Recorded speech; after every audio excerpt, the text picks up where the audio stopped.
Hello guys, ഞാനിന്ന് ഉണ്ടാക്കാൻ വേണ്ടി പോകുന്നത് ഒരു മിനി ഫ്ലവറാണ്, ക്രോഷ്യൻ്റെ ഫ്ലവറാണ്. അതിന് വേണ്ടിയിട്ട് 5 mm ടൂളും പിന്നെ ഒരു വലിയൊരു യാർഡുമാണ് ഞാൻ എടുക്കുന്നത്. അപ്പോൾ ആദ്യം നമ്മൾ സ്ലിപ്പ് നോട്ട് ഇട്ട് കൊടുക്കുക. സ്ലിപ്പ് നോട്ട് ഇട്ടതിന് ശേഷം ചെയിൻ സ്റ്റിച്ച് ചെയ്ത് കൊടുക്കുക. വലിയൊരു നീളത്തിൽ ചെയിൻ സ്റ്റിച്ച് ചെയ്യുക. എന്നിട്ട് നമ്മൾ സിംഗിൾ ക്രോഷ്യൻ്റെ ചെയ്ത് കൊടുക്കുക ഗൈസ്. ഇതിൻ്റെ ഒന്നും ഡീറ്റെയിൽഡ് വീഡിയോ അല്ല ഞാൻ ഇടുന്നത്. ഡീറ്റെയിൽഡ് വീഡിയോ വേണമെങ്കിൽ നിങ്ങൾ പറയുക. അപ്പോൾ നമ്മൾ സിംഗിൾ ക്രോഷ്യൻ്റെ ആ ഒരു ചെയിൻ സ്റ്റിച്ച് ചെയ്ത മുഴുവൻ ഭാഗത്തായിട്ടും സിംഗിൾ ക്രോഷ്യൻ്റെ ചെയ്ത് കൊടുക്കുക ഗൈസ്. സിംഗിൾ ക്രോഷ്യൻ്റെ മുഴുവനായിട്ടും ചെയ്ത് കൊടുത്തതിന് ശേഷം നമ്മൾ ചെയ്യേണ്ടത് ഈ വീഡിയോയിൽ കാണുന്നത് പോലെ മടക്കി കൊടുക്കുക കേട്ടോ. ഫുള്ളായിട്ട് വെച്ച് ഒരു 6 പെറ്റൽസ് വരുന്ന രീതിക്ക് മടക്കി കൊടുക്കുക. എന്നിട്ട് അതിൻ്റെ ഇടയിൽ കൂടെ നമ്മൾ ഏത് സൂചിയാലും എടുത്തതിന് ശേഷം അതിൻ്റെ ഓരോ പെറ്റൽസിൻ്റെ ഇടയിൽ കൂടിയും സൂചി കൊണ്ട് തുന്നി കൊടുക്കുക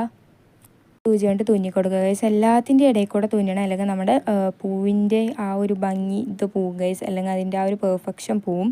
അപ്പോൾ നമ്മൾ എല്ലാ പെറ്റൽസിൻ്റെ ഇടയിൽ കൂടെയും തുന്നിക്കഴിഞ്ഞതിന് ശേഷം നമുക്ക് അവസാനമായിട്ട് 2 നൂലുകൾ വരും. അപ്പോൾ നമ്മൾ 2 നൂലുകളും വെട്ടിയതിന് ശേഷം ആ 2 കെട്ടി കൊടുക്കുമ്പോൾ നമ്മുടെ മിനി ഫ്ലവർ റെഡിയായി. അപ്പോൾ നല്ല ഭംഗിയുണ്ട്. അപ്പോൾ എല്ലാവർക്കും ബൈ.